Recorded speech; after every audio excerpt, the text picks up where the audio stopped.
कभी भी अगर आप जीएस के पोर्शन को मजबूत मानते हैं तो आपको करंट अफेयर को भी साथ लेकर के चलना होगा, और अगर करंट अफेयर पे आपकी अच्छी पकड़ है तो जीएस को भी आप छोड़ दें। यूरोप इन दिनों भीषण आग की चपेट में है और उसमें एक प्रमुख देश ग्रीस का नाम आ रहा है। ये तो आग लगने की घटनाएं हमने बहुत से देशों में सुनी है, ऑस्ट्रेलिया हुआ या फिर आपका ब्राजील हुआ या भारत में उत्तराखंड या फिर महाराष्ट्र और मध्य प्रदेश में लगने वाली आग की घटनाएं। यूरोप में इन दिनों भीषण गर्मी और गर्म हवाओं से जूझ रहा है। हम जानते हैं एग्जामिनेशन में पासपोर्ट का पोर्शन, ये जो सूचकांकों का पोर्शन होता है, काफी इंपॉर्टेंट होता है और इसे कई बार 2 से 3 क्वेश्चन हर एक प्रकार के एग्जामिनेशन में पूछता है।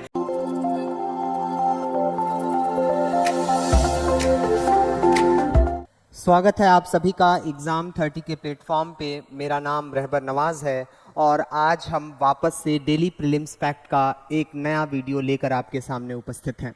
करंट अफेयर का पोर्शन लगातार हर एक प्रकार के एग्जामिनेशन में इम्पॉर्टेंट होता जा रहा है और इसका रोल सिलेक्शन रेट में काफ़ी ज़्यादा है।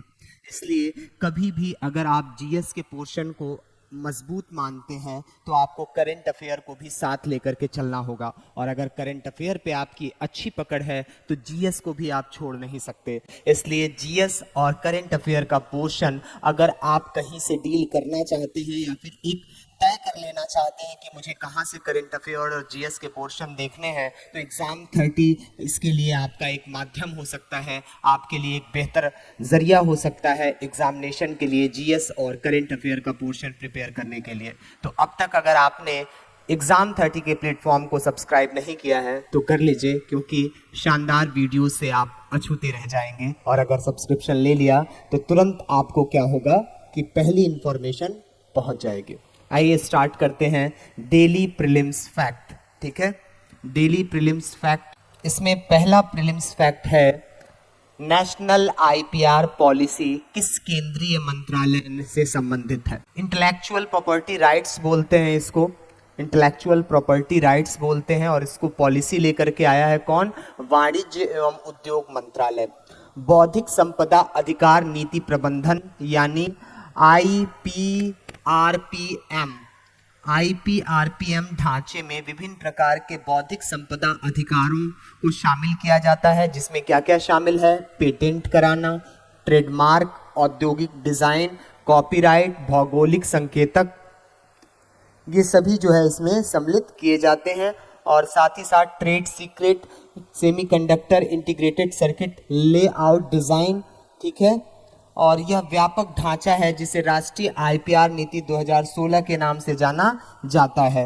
इन सभी बौद्धिक संपदा अधिकारों को एकीकृत कर दृष्टि दस्तावेज के तहत समेकित करता है यह नया आईपीआर पॉलिसी। ठीक है, समझ गए? अब है किस शहर ने national conference on rural wash partners forum की मेजबानी की? तो ये किसने की है? दिल्ली ने की है। केंद्रीय जल शक्ति मंत्री ने national conference on rural water sanitation and hygiene wash partners forum पर 2 दिवसीय राष्ट्रीय सम्मेलन की शुरुआत की, और इस सम्मेलन का विषय था स्वच्छ सुजल भारत की दिशा में प्रगति में तेजी लाना। इसका आयोजन भारत की राजधानी नई दिल्ली में किया गया। अगला है राजस्थान की विधानसभा ने सोमवार को प्लेटफॉर्म आधारित गिग वर्कर्स पंजीकरण और कल्याण विधेयक 2023 पारित कर दिया। क्या है ये?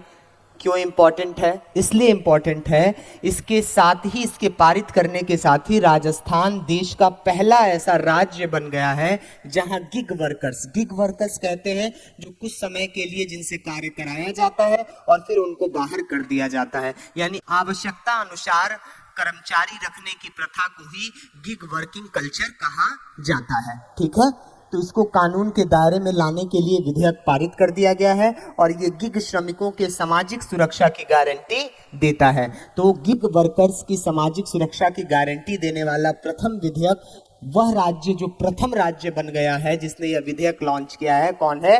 राजस्थान। ठीक है, छत्तीसगढ़ में क्या हुआ है भाई? छत्तीसगढ़ के महरा और महारा समुदायों को अनुसूचित जाति की सूची में शामिल करने के लिए केंद्रीय सामाजिक न्याय मंत्री वीरेंद्र कुमार ने लोकसभा में संविधान अनुसूचित जाति आदेश संशोधन विधेयक जो 2023 को पेश किया और भारत के रजिस्ट्रार जनरल और राष्ट्रीय अनुसूचित जाति आयोग ने प्रस्तावित संशोधन पर अपनी सहमति व्यक्त की और अब ये संसद से पारित भी हो चुका है और एक कानून बन गया है। अब छत्तीसगढ़ की ये दो जातियां महरा और महारा समुदाय क्या हैं, अब अनुसूचित जाति का दर्जा प्राप्त है। अब अनुसूचित जाति से रिलेटेड जो कानूनी और संवैधानिक सुविधाएं होंगी उनको उपलब्ध कराई जाएंगे। अब इसके साथ ही साथ यहाँ इसलिए भी ये इंपॉर्टेंट है कि डायरेक्ट प्रीलिम्स में दे देगा कि हाल ही में चर्चा में रही अनुसूचित जातियां महरा और महारा किस राज्य से संबंधित हैं, तो छत्तीसगढ़ से संबंधित है। अगला है संयुक्त अरब अमीरात के दो प्रमुख अधिकारियों को अंतर्राष्ट्रीय संगठनों में प्रमुख पदों के लिए चुना गया है। कौन कौन सा वो संगठन है? संयुक्त अरब अमीरात के विदेश व्यापार मंत्री डॉक्टर थानी अल जायोदी को फरवरी 2024 में अबू धाबी में आयोजित होने वाले विश्व व्यापार संगठन के 13वें मंत्री स्तरीय सम्मेलन के लिए अध्यक्ष चुना गया है। WTO में मंत्री स्तरीय सम्मेलन होता है जो काफ़ी इंपॉर्टेंट है। वर्ल्ड में व्यापार कैसे हो, आयात निर्यात को कैसे सुलभ बनाया जाए, यह काम करने का जो वर्क करता है वो कौन करता है? वर्ल्ड ट्रेड ऑर्गेनाइजेशन करता है। इसके अतिरिक्त संयुक्त अरब अमीरात के वित्त मंत्रालय में अंतर्राष्ट्रीय वित्तीय संबंध और संगठन विभाग के निदेशक थुरैया हामिद अल हाशमी को ब्रिक्स देशों द्वारा स्थापित एक बहुपक्षीय विकास संस्थान न्यू डेवलपमेंट बैंक में निदेशक मंडल के सदस्य और एक निर्वाचन क्षेत्र निदेशक के रूप में नियुक्त किया गया है। अगला है प्रधानमंत्री नरेंद्र मोदी ने बुधवार को यानी 26 जुलाई को दिल्ली के प्रगति मैदान में नए ITPO कॉम्प्लेक्स जिसको भारत मंडपम कहा जा रहा है, क्या कहा जा रहा है? भारत मंडपम का उद्घाटन किया। पीएम ने इस दौरान स्मारक टिकट और सिक्का भी जारी किया। केंद्र सरकार ने प्रगति मैदान को नया रूप देने के लिए लगभग 27 करोड़ रुपए की लागत के प्रोजेक्ट को मंजूरी दी थी, जो अब कंप्लीट हो गया और उसका उद्घाटन भी कर दिया गया है। यूरोप इन दिनों भीषण आग की चपेट में है और उसमें एक प्रमुख देश ग्रीस का नाम आ रहा है। ये तो आग लगने की घटनाएं हमने बहुत से देशों में सुनी हैं, ऑस्ट्रेलिया हुआ या फिर आपका ब्राजील हुआ या भारत में उत्तराखंड या फिर महाराष्ट्र और मध्य प्रदेश में लगने वाली आग की घटनाएं। यूरोप में इन दिनों भीषण गर्मी और गर्म हवाओं से जूझ रहा है। ऐसे में ग्रीस के जंगलों में आग लगने की खबर है। आग इतनी भीषण है कि इसमें कई वर्ग किलोमीटर का जंगल जलकर राख हो चुका है। अधिकारियों ने कहा है कि देश के लगभग हर क्षेत्र में आग लगने का खतरा अधिक है। फिलहाल इन घटनाओं से सबसे प्रभावित जो जगह है वो है रोड्स और कोरफू द्वीप। अब ये इंपॉर्टेंट हो जाता है एग्जामिनेशन के लिए। दोनों द्वीप हर प्रकार के एग्जामिनेशन चाहे यूपीएससी से लेके यूपीपीसीएस एसएससी, ये द्वीपों का नाम पूछ सकता है कि किस देश में है। तो ग्रीस नामक देश में रोड्स और कोरफू नामक द्वीप हैं जो जंगलों की आग से प्रभावित हैं। भारत की आज़ादी के 75 साल बाद भी आज भी जंगलों में आग लगने की समस्या हो या बाढ़ की समस्या हो या शहरी बाढ़ की समस्या हो, ये काफी विकराल रूप ले लेती है प्रत्येक वर्ष। और भारत की सरकारें प्रत्येक वर्ष जैसे ही कोई ऐसी आपदा आती है तो कमेटियों का गठन करती हैं, कमेटियां सिफारिश करती हैं और फिर वो ठंडे बस्ते में इस तरह चला जाता है कि जैसे उसे अगली घटना का इंतजार हो। और फिर कोई अगली घटना निकल करके सामने आती है तब पता चलता है कि हम उत्तराखंड की पिछली त्रासदी को नहीं देखे और वर्तमान में नई त्रासदी जोशीमठ का धंसना प्रारंभ हो चुका है। ठीक है, तो हमेशा देश को सचेत रहना चाहिए, बल्कि ये समझना चाहिए कि दूसरे देश की आपदा हमारे देश में भी आ सकती है। वह विश्व जो नकार रहे थे कि हमें दूसरे देशों से कोई खतरा नहीं हो सकता, हम पूरी तरह सुरक्षित हैं, चीन से उत्पन्न होने वाले कोरोना ने इस मिथक को समाप्त कर दिया। याद रखिए, अगर दूसरे के घर में आग लगी है तो आपके घर में भी आंच जरूर आएगा। इसीलिए नवाज देवबंदी ने कहा था, उसके कत्ल पे मैं भी चुप था, मेरा नंबर अब आया, मेरे कत्ल पे आप भी चुप हैं, अगला नंबर आपका है। तो कभी मत सोचिए कि किसी दूसरे घर में आपदा आई है तो वो आपदा आपके वहां परिवर्तित होकर किसी दूसरे रूप में नहीं आ सकती, बिल्कुल आ सकती है। ठीक है, हाल ही में खबरों में देखी गई टंकाई विधि किससे संबंधित है? टंकाई मेथड, ये डायरेक्ट एग्जामिनेशन में यही दे देगा कि हाल ही में चर्चा में रहा टंकाई विधि किससे संबंधित है। तो ये जहाजों के निर्माण से संबंधित है, शिप निर्माण से संबंधित है। जहाज निर्माण की पारंपरिक टंकाई पद्धति को बहाल करने के लिए संस्कृति मंत्रालय और भारतीय नौसेना के बीच एक समझौता हुआ है। इस पूरी परियोजना की देखरेख और संचालन भारतीय नौसेना द्वारा किया जाएगा। इस पहल का उद्देश्य जहाज निर्माण की 2000 साल पुरानी तकनीक को पुनर्जीवित और संरक्षित करना है। ठीक है, अगला है, किस राज्य और केंद्र शासित प्रदेश ने न्यूनतम गारंटी आय विधेयक 2023 को मंजूरी दी है? तो ये भी राजस्थान है। रिपीट करिए, गिग वर्कर्स के लिए पहली बार विधेयक लाके उनकी सामाजिक सुरक्षा की बात करने वाला भी पहला राज्य कौन है? राजस्थान है। ठीक है, हाल ही में राजस्थान राज्य सरकार द्वारा राजस्थान न्यूनतम गारंटीकृत आय विधेयक 2023 प्रस्तुत किया गया है, जिसका उद्देश्य राज्य की संपूर्ण वयस्क आबादी को गारंटीकृत मजदूरी या पेंशन प्रदान करना है। यह विधेयक यह सुनिश्चित करता है कि सभी परिवारों को सालाना 125 दिनों का गारंटीड रोजगार मिले, जबकि बुजुर्गों, विकलांगों, विधवाओं और एकल महिलाओं को न्यूनतम 1000 रुपए की मासिक मदद भी प्रोवाइड की जा सके।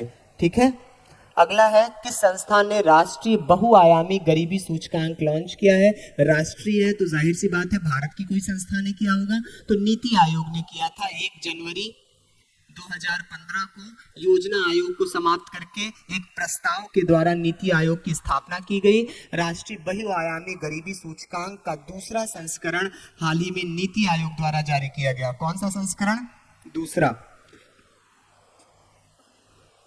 नीति आयोग की एक रिपोर्ट के अनुसार मार्च 2021 तक 5 वर्षों की अवधि में स्वास्थ्य देखभाल, शिक्षा, जीवन स्तर में प्रगति के आधार पर उल्लेखनीय रूप से 23.5 करोड़ व्यक्ति बहुआयामी गरीबी से बाहर निकलने में कामयाब रहे हैं। इस अवधि के दौरान उत्तर प्रदेश, बिहार, मध्य प्रदेश में गरीबी में सबसे तेजी से कमी आई है। ये वही राज्य हैं जो बीमारू राज्य कहलाते थे, आज बीमारू राज्य भारत के विकसित राज्यों में परिवर्तित होने लगे हैं और भारत ने अपने अदम्य साहस और अपनी प्रतिभा और अपने कुछ कर दिखाने की निष्ठा के बलबूते आज वैश्विक लेवल पे, वैश्विक अर्थव्यवस्थाओं में सर्वाधिक 5वीं बड़ी अर्थव्यवस्था बन चुका है। और इसके साथ ही साथ भारत के प्रधानमंत्री नरेंद्र मोदी का कहना है कि अगले टर्म में अगर वो जीतते हैं तो विश्व में भारत की जीडीपी को और भारत की अर्थव्यवस्था को तीसरी बड़ी अर्थव्यवस्था बनाने में काम करेंगे। यकीनन इस सरकार ने बहुत शानदार काम किया है और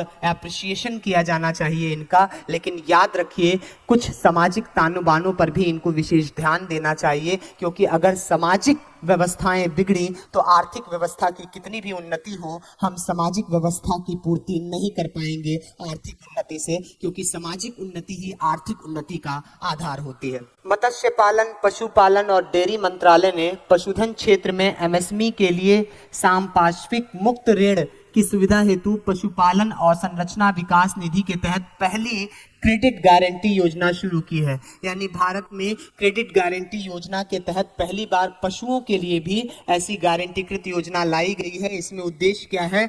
ऋण वितरण प्रणाली को मजबूत करना तथा पशुधन क्षेत्र के सूक्ष्म, लघु और मध्यम उद्योग के लिए ऋण के सुचारू प्रवाह की सुविधा सुनिश्चित करना। पहली पीढ़ी के उद्यमियों और समाज के वंचित वर्गों पर ध्यान केंद्रित करते हुए गैर सेवित तथा अल्प सेवित पशुधन क्षेत्र की वित्त तक पहुंच को बढ़ावा देना इसका प्रमुख उद्देश्य है। हम जानते हैं कि अगर हम सिविल सेवा की प्रिपरेशन करने वाले लोगों की बात करें तो यूपीपीसीएस और यूपीएससी के जीएस पेपर 3 में पशुधन का एक टॉपिक आता है और उस पशुधन टॉपिक में अगर आप ये आंकड़ा डालेंगे कि सरकार पशुधन के विकास के लिए क्रेडिट गारंटी योजना चला रही है तो आपका करंट से जुड़ाव होगा और उसमें नंबर आप ज्यादा गेन कर पाएंगे। तो मेंस के आंसर राइटिंग में इकोनॉमी 3rd पेपर जो आता है उसमें ये इंपॉर्टेंट हो जाता है। हेनले पासपोर्ट सूचकांक, हम जानते हैं एग्जामिनेशन में पासपोर्ट का पोर्शन, ये जो सूचकांकों का पोर्शन होता है काफी इंपॉर्टेंट होता है और इससे कई बार 2 से 3 क्वेश्चन हर एक प्रकार के एग्जामिनेशन में पूछता है। तो हाल ही में जारी किए गए हेनले पासपोर्ट सूचकांक 2023 में बताया गया है कि भारतीय पासपोर्ट वर्ष 2022 में जहां 87वें स्थान पर था उसकी तुलना में 7 पायदान चढ़कर वो 80वें स्थान पर पहुंच गया है। यानी ये घट रहा है तो पासपोर्ट की महिमा, पासपोर्ट का महत्व और उसकी पहुंच बढ़ रही है। तो 80वें स्थान पे पहुंचने का ये मतलब हुआ कि अब भारत जो है अधिक से अधिक देशों तक पहुंच अपनी स्थापित करने में वहां के भारत के नागरिकों को आसानी होगी, जिससे इसके धारकों को लगभग 57 देशों में वीजा मुक्त यात्रा की सुविधा प्राप्त होगी। हम जानते हैं वीजा लेना पड़ता है किसी देश में जाने के लिए, बट ये जो हेनले पासपोर्ट है वो बताता है कि किस प्रकार से भारत में जो काम किया जा रहा है फॉरेन पॉलिसी के तहत, वो अब 57 देशों में वीजा लेने की आवश्यकता नहीं है, आप डायरेक्ट जा सकते हैं। क्या है ये हेनले पासपोर्ट सूचकांक? इस सूचकांक की एक रैंकिंग प्रणाली है जो विश्व भर में सभी पासपोर्टों का मूल्यांकन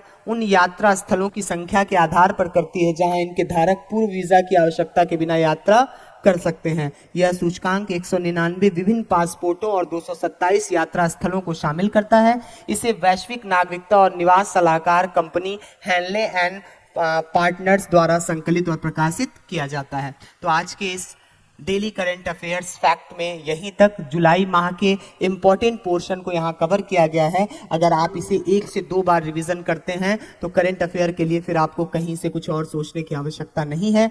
अब तक आपने एग्जाम 30 को फॉलो नहीं किया है तो कर लीजिए, क्योंकि लगातार एग्जाम 30 कॉन्सेप्ट बिल्डिंग के साथ फैक्ट दे रहा है। क्योंकि किसी भी एग्जामिनेशन में अगर कॉन्सेप्ट बिल्ड नहीं हो रहा है तो फैक्ट बहुत देर तक आपको दिमाग में स्टोर नहीं रह सकता है। देखते रहिए एग्जाम 30। जय हिंद।